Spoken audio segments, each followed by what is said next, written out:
사도행전 3장은 베드로의 설교로 되어 있는데 사도행전에는 베드로의 설교가 5번이 기록이 되어 있습니다. 그 5번의 설교 중에 오늘 우리가 읽은 부분은 사실 3장 26절까지 이어지는 것이긴 하지만 두 번째 설교라고 볼 수 있습니다. 첫 번째는 오순절날 성령이 임한 때에 베드로와 다른 사도들이 나가서 설교했던 내용 중에 이제 베드로의 설교가 기록이 되어 있고, 두 번째는 이 성전 미문 앞에 앉아 있는 나면서부터 안진뱅이였던 사람을 고치고 난 이후에 한 이 설교가 두 번째 설교라고 할 수 있습니다. 이 두 번째 설교는 다 성격이 비슷한데 내용도 유사하죠. 그래서 성령이 임하신 것, 성령 강림, 오순절 성령 강림과 안진뱅이를 일으켜 세우는 이 사건은 아주 밀접한 관계가 있고 그와 비슷한 맥락에서 설교도 베드로의 설교도 이어지고 있습니다. 두 사건의 어떤 연결성에 대해서는 제가 지난주에 말씀을 드렸고 그 이후에 이 설교의 내용 속에서 우리가 몇 가지를 살펴보려고 합니다. 고침을 받은 사람이 안진뱅이였다가 고침을 받은 사람이 이제 성전 안에 들어가죠. 뛰면서 즐거워하면서 하나님을 찬양하면서 성전에 들어가고 자신을 고쳐준 베드로와 요한을 찾게 됩니다. 그리고 그 베드로와 요한을 붙잡게 되죠. 관심이 상당히 많았겠죠.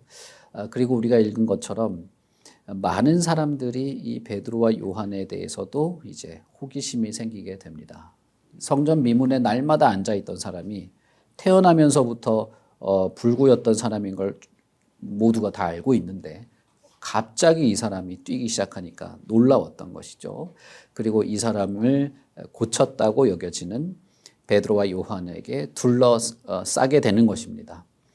성전에는 그 뭐라고 해야 될까요? 성전 건물이 있고 건물 앞에 사람들이 모이는 뜰이라고 우리에게 표현되어 있긴 합니다만 광장 같은 공간이 있습니다. 그리고 그 광장 같은 공간에 긴 벽이 있고 담이 있죠. 이 담이 이제 이방인의 담이라 불리는 그 담인데 그 담 바깥쪽으로 또 광장이 있습니다. 그래서 그 담 바깥쪽의 광장에는 주로 이방인들이 머무르게 되고 담 안쪽으로는 이방인이 들어오지 못합니다. 이방인이 들어오면 죽이게 돼 있어요. 그래서 바울 사도를 유대인들이 죽이려고 했던 것도 이방인을 데리고 왔다. 이렇게 누명을 씌워서 죽이려고 했던 것이죠. 어쨌든 그 부분은 제가 예전에 설교한 적이 있기 때문에 넘어가고 그 안에는 유대인들만 있을 수 있는 광장이 있는데 그 광장 안으로 더 들어가야 성전으로 들어가게 되는 겁니다. 그 성전 안에는 남자들만 들어갈 수 있고 그 앞에 있는 뜰에는 유대인들 중에 여자들만 거기까지는 여자들은 올 수 있게 되는 그런 곳이죠. 그 광장 옆에 솔로몬의 행각이라고 하는 공간이 있는 겁니다. 이 공간은 사람들이 이제 주섬주섬 모여서 이렇게 모임도 하고 나눔도 하고 토론도 하는 로마식으로 하자면 플라자 같은 곳이죠. 그런 곳이 있었습니다. 그러니까 성전에서 사람들이 이렇게 웅성거리고 모이기 시작하고 베드로와 요한 주변에 몰려들기 시작하니까 솔로몬의 행각이라는 곳으로 옮긴 것입니다. 솔로몬의 행각에는 사람들이 토론도 많이 하고 모이는 장소였기 때문에 초대교회 그 예수를 믿게 됐고 이렇게 예수님을 받아들이게 된 초대교회 성도들도 솔로몬의 행각에서 자주 모임을 가졌습니다. 그래서 사도행전 5장에도 보면 믿는 사람들이 솔로몬의 행각에 많이 모였다 이렇게 되어 있기도 하고 예수님도 성전에서 가르치실 때 이 솔로몬의 행각에서 가르치신 적이 있습니다. 그래서 요한복음 10장에 보면 예수님이 솔로몬의 행각에서 가르쳤다 이런 말들이 있죠. 그러니까 사람들이 자주 모이고 토론도 하고 하는 그런 장소였다라고 보시면 되겠습니다. 여기 모인 사람들은 베드로와 요한이 무슨 말을 할까? 저 사람들이 도대체 어떤 것인가? 관심을 가지고 그들을 주목하기 시작했습니다. 그러자 베드로와 요한이 사람들에게 왜 어째서 이 일들을 놀랍게 여기는가? 그리고 왜 우리를 주목하는가? 마치 우리가 이 개인을 이 개인적인 권능으로 이 사람을 고친 것처럼 왜 우리를 주목하고 있는가라고 하면서 이 사람들이 지금 잘못 알고 있는 점을 교정하고 나면서부터 안진뱅이였던 사람이 걷고 뛰게 된 이 일이 어떤 의미를 담고 있는지, 어떤 핵심적인 의미가 있는지를 전할 필요를 느꼈던 것이죠. 그래서 베드로는 그 자리에서 사람들이 모인 김에 성령 강림 이후에 두 번째 설교를 하게 되는 것입니다. 성령 강림, 오순절 성령 강림은 새 시대가 시작되었다는 표였다라고 말씀을 드렸습니다. 그리고 그것이 정말 새 시대인가? 성령 강림한 그것이 정말 사도들의 그 주장대로 새로운 시대의 시작이고 어떤 교회의 어떤 그 진리의 바탕을 둔 교회의 어떤 진실성을 담고 있는가라고 하는 것이 이 안진뱅이가 고침을 받는 사건으로 증명이 되었다고 말씀을 드렸죠. 그뿐 아니라 성령 강림 이후가 새로운 시대인 것. 요한계시록의 표현대로라면 말세라고 할 수도 있겠죠. 어쨌든 교회가 존재하기 시작한 이 시대는 새로운 시대입니다. 그 이전과는 다른 새로운 시대인데, 새로운 시대인 것은 이 안진뱅이가 서게 되고 온전하게 되었다는 것을 통해서 증명되었을 뿐 아니라 이 사람처럼 예수의 이름을 믿는 모든 사람에게 동일한 효과가 드러난다는 점에서 새로운 시대가 되는 것입니다. 베드로 사도는 이것을 전하려고 하고 있습니다. 눈으로 보이는 육체의 질병이 고침받는 것은 대단히 극적이죠. 이게 아주 임팩트가 큰 것이죠. 그러나 육체의 질병이 없는 자라도 실제로는 이 안진뱅이, 나면서부터 안진뱅이, 그러니까 처음 출생에서부터 결함이 있는 자와 똑같은 상태를 가지고 있다는 거예요. 그래서 육체의 질병이 낫게 되는 그런 극적인 것들은 나에게 해당되지 않을지 몰라도 영적인 상태가 그와 동일하게 온전하게 되고 고침받게 되고 사실은 훨씬 더 극적인 변화를 겪게 되는 것이 이제 온 세계의 시작이 되는, 온 세계에 보편적으로 적용이 되는 새 시대가 시작되었다는 것입니다. 여러분, 우리는 지금 사도행전을 읽고 있지만 이 사도행전에 기록된 이 사건은 거의 2000년 전의 사건이죠. 2000년도 더 됐죠. 그런데 그 이야기를 지금 우리가 살펴보고 이것에 대해서 우리에게 적용하려고 하는 이유는 무엇이겠습니까? 그럴 수 있는 근거, 그럴 수 있는 그 이유는 무엇이겠습니까? 그것은 이 당시에 활동했던 성령이 지금도 활동하고 있다는 겁니다. 오순절날 성령이 임한 그 날부터 새 시대가 시작이 되었는데 그 성령이 지금도 저와 여러분 사이에서 이 세상에서 성령이 지금도 동일하게 역사하고 있다는 것입니다. 그렇기 때문에 지금 우리가 읽었던 이 베드로의 설교가 저와 여러분들에게도 동일하게 적용이 되는 것이고 베드로 사도가 말한 것처럼 회개하고 돌이켜 예수 그리스도를 믿는 자들에게 주어지는 구원의 은혜라는 것도 동일하게 적용이 되는 것이고 반대로 이 복음의 메시지를 거부하는 자에게는 영원한 형벌이 주어진다고 하는 것도 동일하게 적용이 되는 것입니다. 베드로 사도는 설교를 시작하면서 아브라함과 이삭과 야곱의 하나님, 곧 우리 조상의 하나님이라고 말합니다. 이 기적을 일으킨 것은 내가 아니라 아브라함과 이삭과 야곱의 하나님이 이 기적을 일으키는 주체였다고 말하는 것이죠. 그런데 왜 하나님에 대해서 아브라함과 이삭과 야곱의 하나님이라는 어떤 표현을 썼을까요? 이 표현은 자주 사용되는 표현이긴 한데 하나님이 지금도 살아있는 하나님이다. 죽은 자의 하나님이 아니다라고 말할 때 이런 표현을 쓰기도 했습니다.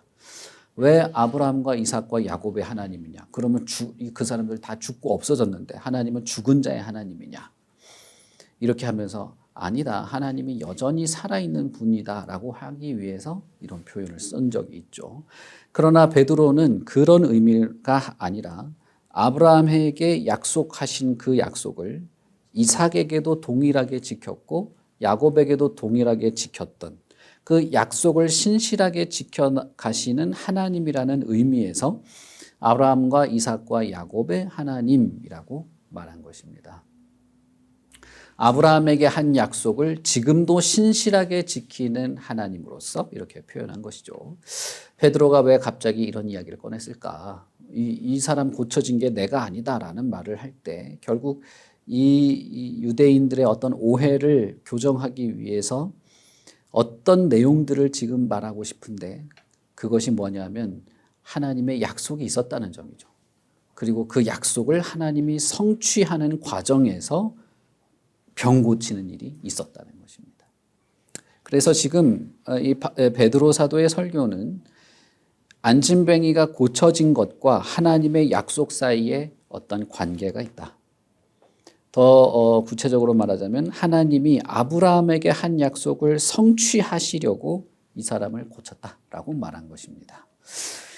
자, 그러면 베드로가 그 이후에 이어지는 내용들을 통해서 한번 살펴보도록 하겠습니다. 아브라함의 하나님, 이삭과 야곱의 하나님이 그의 종 예수를 영화롭게 하셨다라고 말하는 것이죠. 베드로는 하나님이 자신의 종 예수를 영화롭게 하셨다라고 하면서 예수님을 종이라고 합니다. 이 설교의 마지막 부분 26절에서도 예수님을 종이라고 하죠. 다시 말하면 하나님이 아브라함에게 한 약속을 지키시려고 종인 예수를 영화롭게 했다는 뜻이 되는 거예요.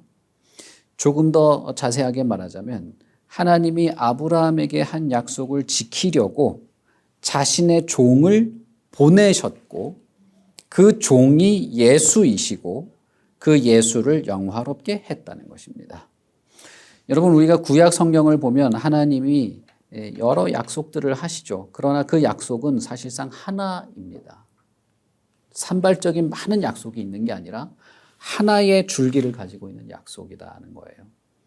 그러면 여기서 말하는 아브라함의 약속을 한번 생각해 봅시다. 그 내용은 뒤에 20절부터 이어지는 내용에 다시 강조가 됩니다만 하나님이 아브라함에게 한 약속이 무엇입니까? 자, 오랜만에 질문을 한번 해봅시다. 와, 몇 년 만에 질문을 하는 거네. 여러분들이 질문하는 거 별로 좋아하지 않으셔가지고 제가 그동안에 안 했는데 매우 즐거워하시는 걸 보니 제가 자주 했어야 하는 것이 아니냐. 근데 누구한테 질문을 두렵습니다. 제가 진짜.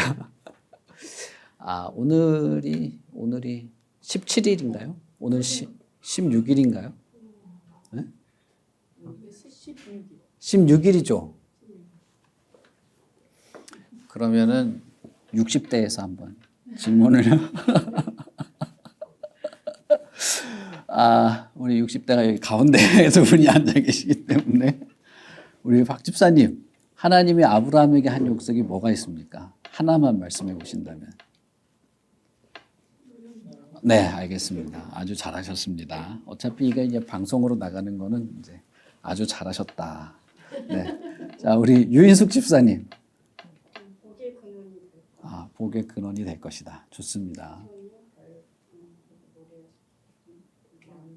자손이 많아지게 될 것이다. 그 다음에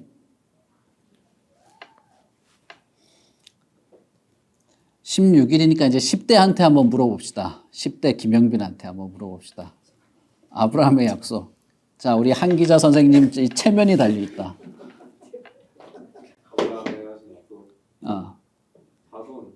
자손. 복. 그렇죠. 더 이상의 구체적인 설명은 하지 않겠다. 딱 세 단어. 세 단어 던졌으니 알아서 해석해라. 네, 좋습니다. 하나님이 땅을 약속하셨죠. 땅, 어떤 땅이요? 너희들 자손이 거주할 땅. 근데 그 땅에 너희들 자손이 많게 될 거다. 큰 민족을 이루게 될 것이다. 그리고 너와 너의 자손들을 통해서 세상 모든 자들이 복을 받게 되는 복의 통로, 복의 근원이 될 것이다 라는 것이었죠. 여러분들이 다 아시는데 겸양의 미덕이었다. 저는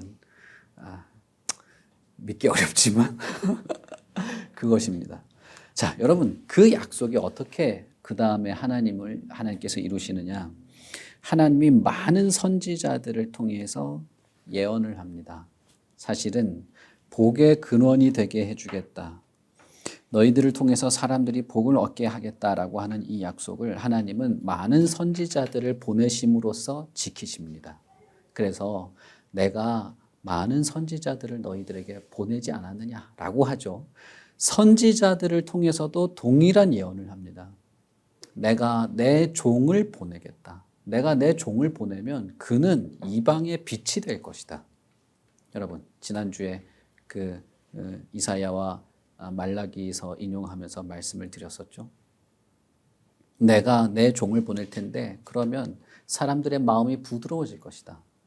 내가 내 종을 보낼 텐데 그러면 아비들이 환상을 보게 되고 청년들이 이 환상을 보게 되는 새벽 이슬과 같은 자들이 돌아오게 되고 하는 내용들을 계속 말씀하십니다. 바로 그 종 모세에게도 말했어요. 내가 너 같은 선지자도 보내겠다. 모세에게 내가 내 종을 보내겠다는 말을 하나님이 여러 번 하셨습니다. 여러 선지자들을 통해서도 하나님은 내가 내 종을 보내겠다. 그 보내주시는 종이 아주 중요한 것이죠. 이것은 아브라함 언약과 아브라함에게 한 약속과 밀접한 관계가 있는 것입니다. 이사야 선지자도 말했어요. 이사야 52장에 보시면 52장과 53장은 하나님이 보내시는 종에 대한 내용입니다. 거기에도 보면 이사야 선지자에게 하나님이 보라 내 종이 형통하게 될 텐데 지극히 존귀하게 될 것이다 라고 말씀하셨어요.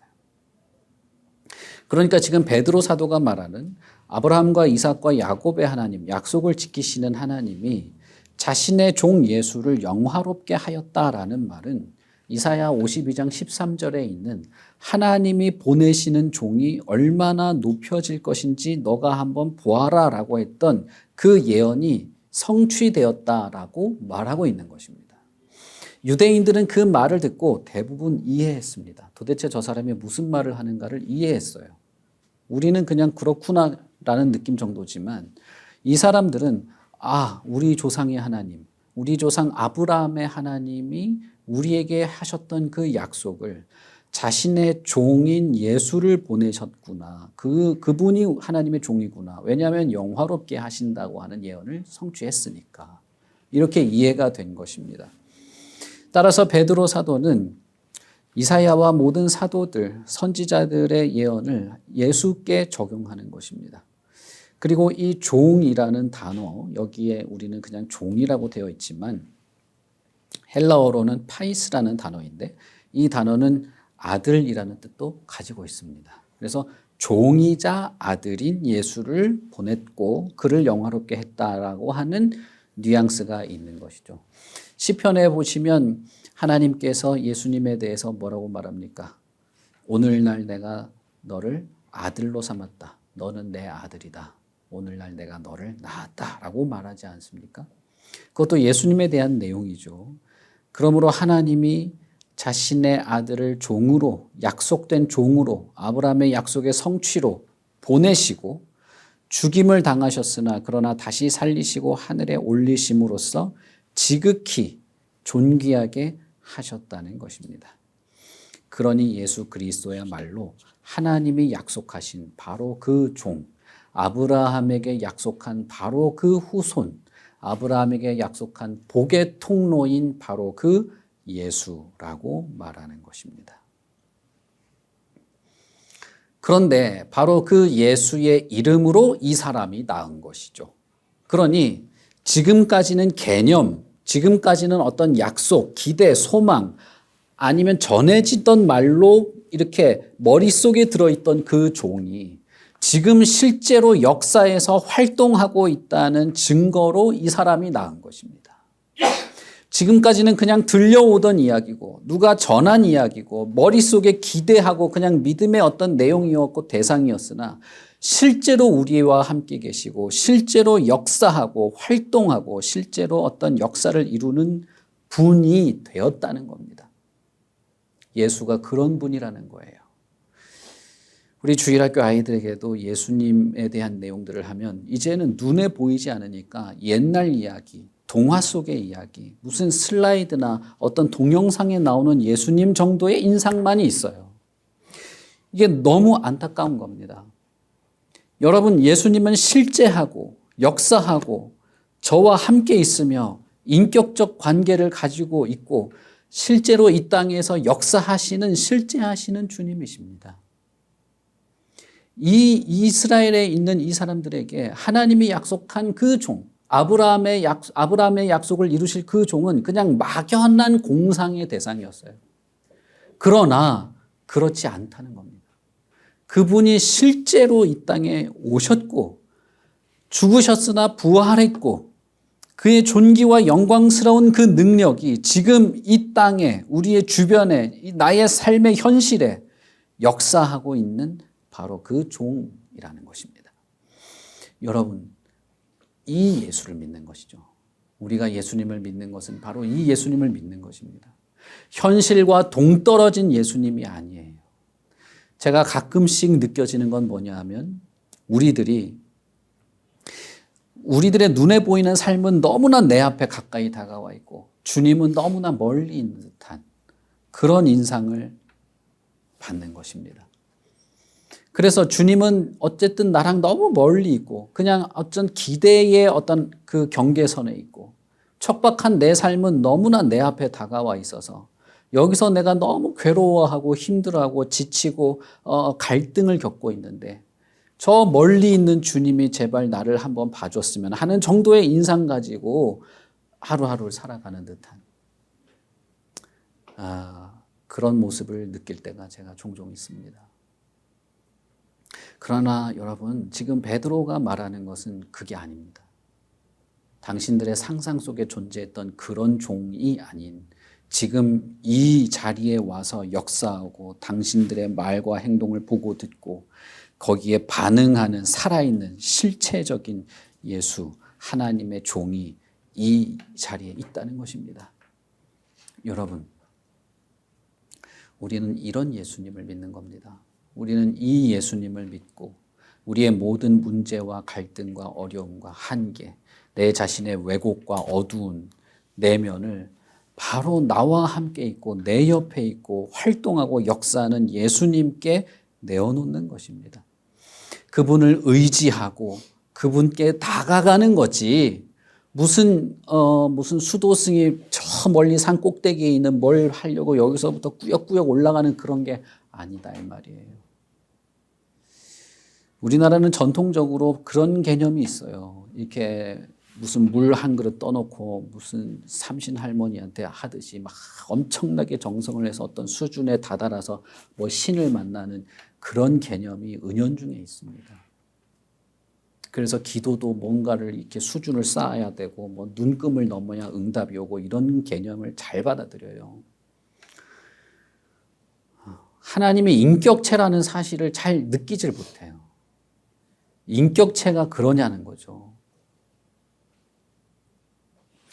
예수 그리스도는 실제하십니다. 살아있고 저와 여러분과 함께 계시고 지금 내가 서 있는, 내가 지금 생활하고 있는 이 상황이 얼마나 엉망진창이든 간에 그 자리에 와 있습니다.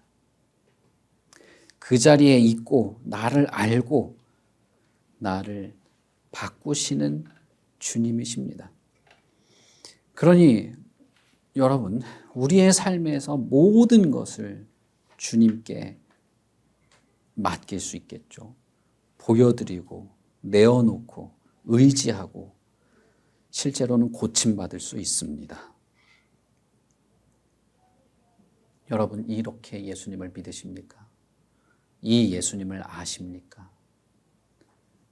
이 예수님께서 나를 새롭게 하실 수 있다는 것을 믿으시냔 말이에요. 지금은 그럴 수 있는 시대가 됐습니다. 성령이 임하심으로 그렇게 된 것입니다. 베드로 사도는 그런 예수, 그런 주님을 당신들은 거부했고 예수를 죽이되 살인자를 대신 놓아달라고 구했다. 의인은 죽이고 죄인은 놓아주었다라고 말합니다. 그러나 당신들이 죽인 그가 당신들의 생명의 주이다라고 말하죠.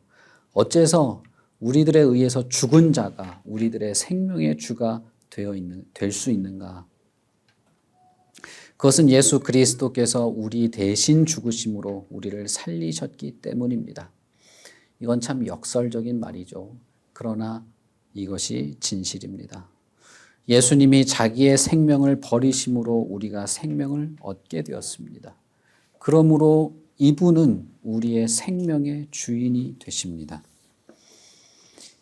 그것을 어떻게 알 수 있느냐 하는 거예요. 그것을 알 수 있는 증거가 지금 당신들 눈앞에 있지 않느냐는 겁니다. 나면서부터 안진뱅이인 것은 모두가 알았습니다. 나면서부터 가망이 없는 자였어요.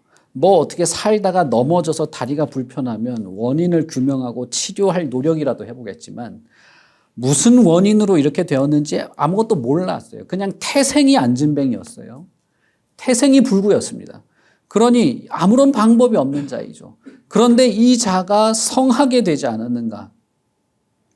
오직 예수의 이름으로 그렇게 되었다. 그러니 예수 그리스도, 당신들이 죽인 예수 그리스도가 생명의 주, 생기의 주, 활동력에 있는 생명의 주라는 사실이 증명되지 않았는가? 당신들의 눈앞에 분명히 펼쳐져 보이고 있지 않는가라고 말하고 있는 것입니다.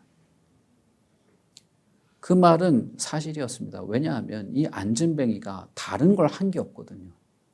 뭘 베드로한테 주고받은 것도 없고 자기가 뭘 이렇게 치료에 뭘 한 것도 없고 그저 예수의 이름으로 일어나 걸으라라고 할 때 그걸 받아들인 것밖에 없는 겁니다.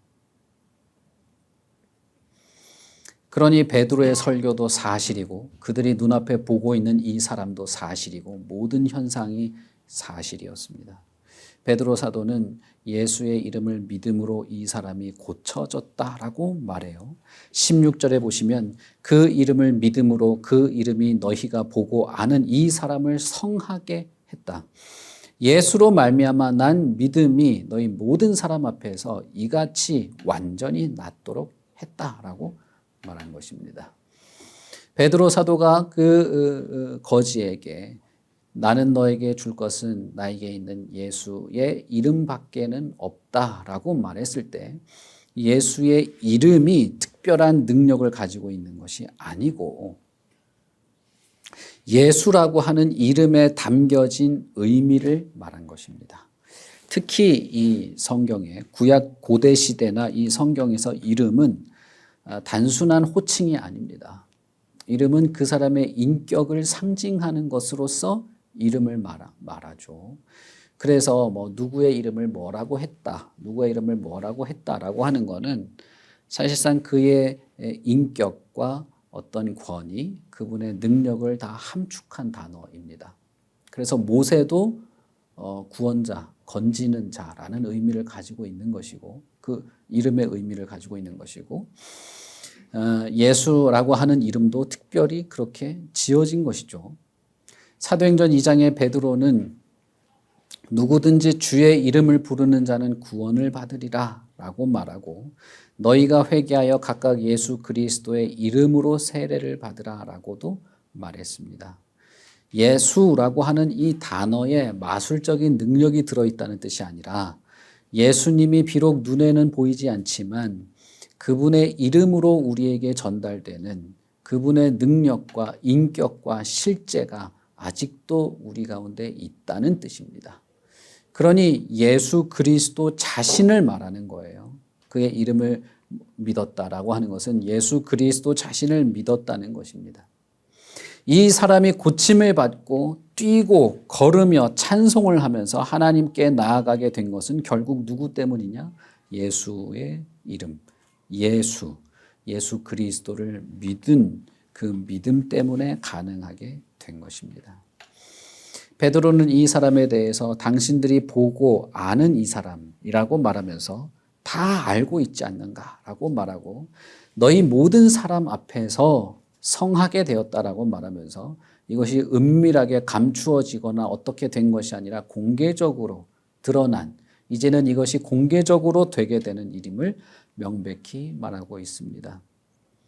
이 사람을 이같이 완전히 낫게 하였느니라 라고 말함으로써 이 사람이 낳은 것은 완전한 치유, 완전한 고침이었다는 사실도 말하고 있습니다. 자, 여러분, 나면서부터 안진뱅이였던 이 사람을 다시 한번 생각해 봅시다. 이 사람은 나면서부터 불구였기 때문에 신체적으로, 정신적으로 너무나 고통 가운데 있는 사람이었습니다. 그리고 장애인이 성전에는 들어갈 수 없었기 때문에 하나님으로부터도 외면당하고 하나님께 자신을 의탁하는 것도 할 수 없는 완전히 버림받은 자였습니다. 그런데 이 사람이 고침을 받게 됐을 때 태생의 문제가 고침을 받은 거죠. 태생적으로 가지고 있던 문제가 고침을 받고 성전에 들어가서 하나님을 찬송할 수 있게 되었다는 것은 근본적인 문제가 해결되고 근본적인 목적으로 나아간 완전한 고침을 받은 구원의 성격이 어떤 것인지를 보여주는 구원의 전형을 보여주고 있는 것입니다. 구원은 우리의 근본적인 문제를 고칠 뿐 아니라 하나님께 온전히 나아가게 되는 근본적인 목적을 이루게 하는 것이 구원입니다.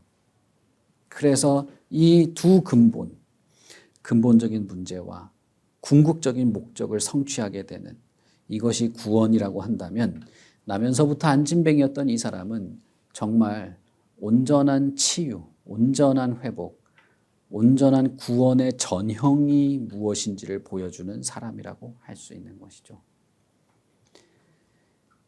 자, 그러면 여러분, 예수를 믿는다는 것은 우리의 삶이 조금 인격적으로 변하고 우리의 삶이 약간의 도움을 받으면서 삶의 어떤 좀 이렇게 매너를 좀 지키게 되면서 삶의 규모를 어느 정도 지켜나가는 그 정도 수준이 아니라는 것을 알 수 있겠죠.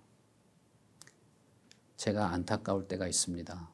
뭐냐면 예수를 믿는 것 혹은 기독교 신앙을 가지는 것 혹은 교회를 다니는 것을 내가 살아가는 삶에 약간의 윤택함을 가지게 되는 것, 삶이 이렇게 뭐랄까 위태위태했지만 약간의 평온을 가지면서 뭔가 내 삶이 조금의 어떤 안정감을 가지는 것 정도로 말하는 경우가 있다는 겁니다. 물론 그것을 경험하고 그것을 감사해하면서 말은 할 수 있어요. 예수를 처음 믿으면서 예수를 믿는 것에 대한 어떤 관심을 가지면서 그렇게 느끼는 경우가 있죠. 그것은 좋은 것입니다. 그런데 예수를 믿는 것에 대해서 전하는 사람이 그런 걸 예수 믿는 것에 어떤 구원의 내용으로 전할 수는 없는 거죠. 그런데 종종 그런 경우를 보게 됩니다.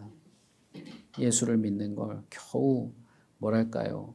직장에서 월급이 조금 높아져서 삶이 조금 윤택해지는 정도의 효과 정도로 그전에는 내가 정신적으로 너무 혼란했는데 조금씩 이렇게 마음이 편안해지고 정신적으로도 조금 완화되는 정도의 효과 정도로 예수 믿는 걸 전하는 그런 사람들이 있는 겁니다. 그러나 여러분 구원이라고 하는 것, 예수를 믿는다고 하는 것은 저와 여러분의 아주 근본적인 문제, 그 원인의 끝조차도 알 수 없는 완전히 태생적인 문제, 이것을 해결하는 겁니다. 저와 여러분의 인격의 그 깊이에서부터 이것을 퍼올려서 이걸 다, 이 어둠을 다 긁어내서 해결하는 것입니다. 그리고 우리의 삶에 우리의 마음과 인격이 전폭적인 변화를 시작해서 결국은 하나님을 즐거워하고 하나님을 찬양하고 하나님을 예배하며 하나님께 기꺼이 나아가는 삶의 완전한 변혁과 인간성의 새로운 삶의 국면을 얻게 되는 것이 구원입니다. 우리는 예수 그리스도를 믿는 순간부터 그렇게 시작하고 그렇게 나아가고 그런 방향으로 지속되는 것입니다. 물론 정도의 차이는 있을 수 있어요. 이걸 대단한 미사여구로 표현할 필요가 없습니다. 그러나 중요한 것은 내가 근본적으로 바뀌기 시작했다는 거예요. 나라는 인간이 근본적으로 바뀌기 시작했다는 거예요. 그리고 이것이 나를 점점 하나님께로 즐거이 나아가게 하는 바로 그 발걸음을 시작하게 한다는 것입니다. 그것이 예수 그리스도를 믿는 것, 그것이 예수 그리스도를 믿는 믿음이고 그것이 생명의 주로서 보아라, 이 사람이 바로 그렇게 되지 않았는가라는 거예요. 우리는 그런 구원을 바라는 것이죠. 우리는 그런 구원을 바라는 겁니다. 액세서리 하나 더 걸치는 정도가 아니라 근본적으로 내 자신이 완전히 바뀌게 되는 것, 그것을 바라는 것입니다. 이것은 과정을 포함하고 있습니다. 어느 날 갑자기 내가 그냥 갑자기 성인 군자가 된다는 게 아니에요. 과정을 포함하고 있습니다. 그러나 분명한 것은 예수를 믿기 이전과 이후에 나는 다른 사람이 된다는 거예요. 다른 사람이 되었다는 겁니다. 바울 사도는 우리가 읽은 이 단락에서 여러 표현으로 예수님을 말합니다. 종이라고 하기도 하고 거룩하고 의로운 이라고 하기도 하고 생명의 주라고 하기도 하고 이어지는 9절에서는 20절에서는 그리스도라고 하고 22절에서는 모세 같은 선지자라고 하기도 하고 25절에서는 아브라함의 씨라고 하고 26절에서는 또 종이라고 했습니다. 여기 나온 이 표현들은 다 같은 말이에요. 결국은 아브라함의 약속에 포함된 자들이라는 겁니다. 아브라함의 약속에 포함된 자로서 그 약속을 실현하기 위해서 종을 보내려고 했고 그 종은 거룩하고 의로운 이이고 생명의 주이고 그리스도다. 아브라함의 약속에 너희 자손, 그 복의 근원이 되는 너희 자손은 결국 아브라함의 씨일 수밖에 없고 그것은 모세와 같은 역할을 하는 선지자이라는 것이죠.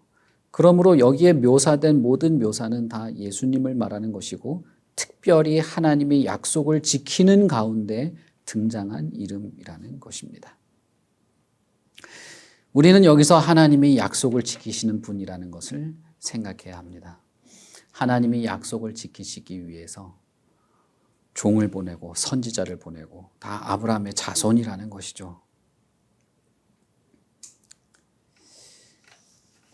하나님이 그 많은 시간, 많은 선지자와 약속을 통해서 보내시려고 한 분이 바로 예수 그리스도이시라는 겁니다. 수백 년의 시간 동안에 이 약속을 잊지 않고 지켰던 분은 하나님입니다. 그리고 하나님은 그 수백 년의 시간을 넘어서 예수님을 보내셨습니다. 보내실 때 그 종 아브라함의 자손, 복의 근원이 될 세상 모든 이방의 빛이 될 그 복의 통로가 얼마나 많은 고난을 받고 죽임을 당할 것인가도 하나님은 말씀해 주셨습니다. 18절에 보시면 베드로는 이렇게 말합니다. 그러나 하나님이 모든 선지자의 입을 통하여 자기의 그리스도께서 고난받으실 일을 미리 알게 하신 것을 이렇게 이루셨다. 시편과 이사야에 여러 번 언급이 되어 있습니다. 이사야 42장에서는 내가 붙드는 나의 종, 내 마음에 기뻐하는 자, 곧 내가 택한 사람을 보라. 그가 이방에 정의를 베풀리라 라고 하죠. 그러나 이사야 52장에서는 이렇게 말합니다. 내 종이 지극히 존귀하게 될 텐데 그러나 존귀하게 되기 전에는 그는 모양이 타인보다 상하고 그의 모습이 사람들보다 많이 상하게 되어서 많은 사람이 그를 보고 깜짝 놀랄 것이다 라고 했습니다. 그러니 여러분 보세요. 하나님이 아브라함에게 한 약속을 지키시기 위해서 여러 가지 표현으로 약속을 계속하시고 그대로 예수님을 보내시는데 그 약속 가운데에는 자신이 보내시는 종이 사람들이 깜짝 놀랄 정도로 고난받고 죽임당하고 사람들이 놀랄 정도로 많이 상하게 될 것도 같이 약속하신 것이죠. 결국 뭡니까? 예수님에 대해서 알아보도록 그렇게 한 것입니다. 예수님의 역사를 보고 하나님이 약속한 그 종이구나, 하나님이 약속한 바로 그분이구나라고 하는 것을 알아보도록 이 모든 것을 이미 예언하셨다는 것이에요. 그러므로 여러분, 예수 그리스도, 그리고 이 낳은 사람, 안진뱅이였던 사람이 이 낳은 것은 이미 아브라함으로부터 약속된 것이었습니다. 그리고 이 그리스도를 믿는 모든 사람들, 그들에게도 동일하게 그와 같은 약속을 실현하실 것입니다. 그러므로 예수라고 하는 분은, 그리스도는 이 모든 하나님의 약속과 계획과 섭리와 역사의 총체이십니다. 그 모든 역사적인 사건들과 인물들, 족장과 선지자들의 활동과 예언들의 결론은 예수 그리스도이십니다. 바로 하나님의 약속, 그리고 그 약속의 대상인 그리스도 안에서 온전하게 된 자, 이런 이 안진뱅이와 같은 자를 통해서 하나님께 영광 돌리고 찬양하며 나아가도록 하신다는 것이에요.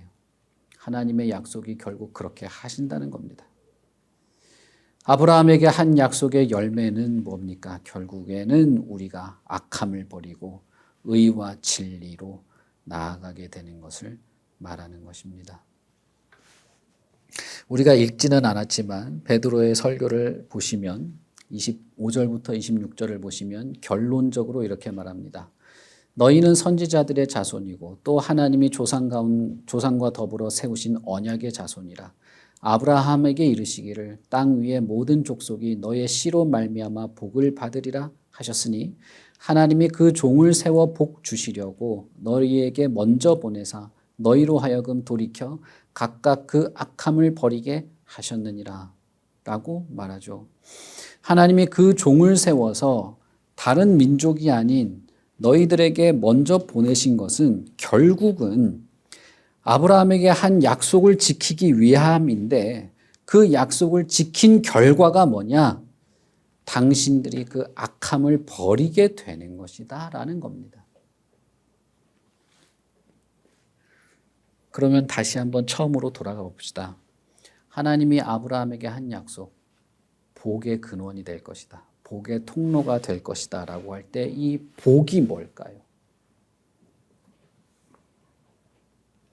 복은 하나님의 종을 알아보고 악함에서 벗어나는, 돌이켜 그 악함을 버리게 되는 것이 복이라는 거예요.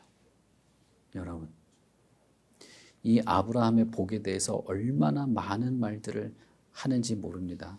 그러나 어쨌든 한 가지, 중요한 한 가지는 이것입니다. 하나님이 보내신 그 종, 아브라함의 자손으로 보내겠다고 했던 그 종을 알아보고 그 종을 통해서 우리가 악함을 버리게 되는 것이 복입니다. 여러분, 이 사실을 믿으십니까? 하나님은 언약에 신실한, 약속에 충실하신 분이십니다. 그리고 그 약속의 성취로서 그리스도가 오셨고 죽으셨고 부활했습니다. 그리고 그 약속의 성취의 결과, 저와 여러분이 악을 벗어나서 온전하게 되는 것입니다. 그러므로 아브라함에게 한 약속의 복은 결국 우리가 악함을 버리고 의와 진리로 거듭나게 되는 것입니다. 지금 나면서부터 안진뱅이였던 자가 온전하게 된 것처럼 인간의 내면과 인격과 삶이 그렇게 온전하게 될 것이라는 거예요. 저와 여러분이 그렇게 된다는 겁니다. 예수 그리스도를 믿는 믿음으로 우리는 내면과 인격과 삶이 온전하게 된다는 거예요. 우리가 16절까지 읽었습니다마는 17절은 카이라고 하는 헬라어 접속사로 시작합니다. 카이누인이라는 단어가 이어져 있는데 그것은 그래서라는 뜻이에요. 그래서 지금부터, 이런 뜻입니다. 예수 그리스도에 대해서 말할 때 하나님의 그 수백 년에 걸친 약속의 성취로 이렇게 되었다. 그리고 그 약속이 성취되었다는 것이 이 안진뱅이를 통해서 증명되었다. 그러니까 이제부터 당신들 어떻게 해야 되느냐를 물어보는 겁니다. 그러니까 이제부터 당신들은 회개하고 돌이켜라 라고 말하는 겁니다. 19절에 보시면 그러므로 너희가 회개하고 돌이켜 너희 죄 없이 함을 받으라. 이같이 하면 새롭게 되는 날이 주 앞으로부터 이르게 될 것이다 라고 말합니다. 회개하라, 돌이키라 라는 말은 사실상 같은 말이죠. 회개하라는 말은 뉘우치라는 뜻이라면 돌이키라는 말은 실제로 하나님께 나아가라는 말을 의미할 것입니다. 결국 회개, 죄사함의 성격이 이렇다는 것입니다. 죄를 뉘우치고 죄를 끊어낼 뿐 아니라 하나님께 나아가는 것을 통해서 온전히 용서를 받으라는 것입니다. 이렇게 회개를 촉구하는 것은 사도행전에서 대단히 빈번하게 나오는 표현입니다. 특히 베드로는 두 단어를 쓰죠. 회개해라, 돌이켜라 라는 말을 씀으로써 그래서 이제부터 어떻게 해야 될지 결단하라는 것입니다. 회개하고 돌이킨 결과는 용서를 받는 것입니다. 그리고 새롭게 될 것이라는 것입니다. 새롭게 되는 것은 새로운 날을 기다리게 될 것이고 그 새로운 날 우리는 외양간에서 나온 송아지가 기뻐 뛰는 것처럼 이 안진뱅이가 기뻐 뛰었던 것처럼 그렇게 뛰며 하나님을 만나게 될 것입니다. 성령이 임한 날부터 이제 그 시대가 새롭게 시작된 것이죠. 여러분, 우리도 이럴 수 있습니다. 이렇게 구원을 받습니다. 우리의 마음이 이렇게 변화가 되는 것입니다. 예수를 믿는다는 것은 근본적으로 내 삶의 방향이 바뀌게 되는 것입니다. 그런데 그게 말이 있던 사람들이 말로 하고 상상으로 하고 하는 그것이 아니라 실제로 그게 이루어지고 있다는 거예요. 지금 그런 것입니다. 그러니 여러분, 예수 그리스도의 이름으로 세례를 받고 회개하고 돌이켜 용서받고 그리스도를 믿으십시오. 예수 그리스도를 나의 주와 구주로 받아들이십시오. 그리고 그분이 나를 완전히 고쳐주실 수 있는 분임을 믿고 나를 고쳐주시라고 구하십시오. 내가 그리스도의 말씀과 진리를 따라 살기를 결단하시고 내 안에 악을 분별하여서 그것을 끊어내기를 지속하시고 내 안에 있는 지독한 이기심과 어두움에서 벗어나기를 몸부림치십시오. 그렇게 하는 것도 나 혼자서 할 수 없지만 그렇게 하는 것이 하나님께 받아들여지고 내 영혼이 새롭게 되는 것도 주님께서 하실 역사이십니다. 그러니 주님을 믿고 의지할 필요가 있는 것이죠. 우리에게 주님을 향한 진실한 마음의 태도가 없지 않을 겁니다. 분명히 있을 겁니다.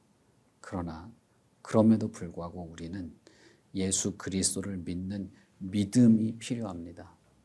그 믿음에 근거한 삶이 지속되어야 합니다. 그리고 그것이 나로 하여금 주님 안에 있는 온갖 의롭고 선한 것들을 즐거워할 뿐 아니라 주님으로부터 멀어진 악한 것들을 미워하게 하는 것을 더 잘해 나가게 할 거예요. 우리는 더 온전해지는 자들이어야 하지 머무르고 있거나 퇴보하는 자가 되어서는 안 됩니다.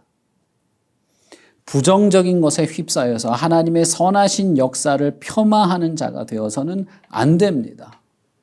그리스도의 몸된 교회에 대한 사랑과 그 그리스도의 몸된 교회가 자라날 것을 기대하며 헌신하는 자여야 하지 교회의 아픔과 교회의 부족과 결핍을 보고 비아냥거리는 자가 되어서는 안 되는 겁니다.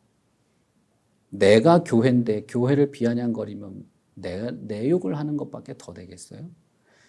그러나 저는 종종 자신과 교회를 떼어놓고 분리해서 이 교회는 이래서 안 된다는 말을 하는 경우를 종종 봐요. 다른 교회를 욕하고 자기가 있는 교회도 욕하고 그러는 경우를 종종 보기도 합니다. 그러나 더욱 중요한 것이 있어요. 내가 예수 그리스도를 믿는 믿음 안에서 살아가야 한다는 거예요. 이 안진뱅이가 완전히 근본적인 문제에서 벗어나서 근본적인 목적을 향해 달려가는 그 모습을 나도 가지고 싶어 해야 한다는 거예요. 그리고 우리 교회가, 우리 공동체가 그렇게 되기를 바라며 우리도 그렇게 하나가 되어야 하는 것입니다. 여러분이 일반 사회와 직장에서 시니컬하고 이 사회의 부조리를 비판하고 내가 몸담은 직장이나 회사나 직장 상사나 부하나 그 사람들의 어떤 그 이상한 삶에 대해서 냉소적으로 구는 그런 거를 교회 안으로까지 혹은 내 신앙의 삶의 태도에게까지 끌어오실 필요가 없는 겁니다. 그럴 필요가 없는 거죠. 우리는 예수 그리스도를 믿는 그 믿음, 지금도 실체가 있고 살아있고 역사하고 나를 완전히 고치실 수 있는 내 옆에 계신 그리스도를 중심에 두고 살아갈 자들입니다. 우리는 새롭게 될 자들입니다. 그러니 여러분, 주님께 마음을 향하십시오. 그리고 베드로의 말처럼 회개하고 돌이켜 주님을 향한 마음으로 예수 그리스도를 믿는 믿음으로 온전케 되시기를 바랍니다. 우리 같이 기도하겠습니다.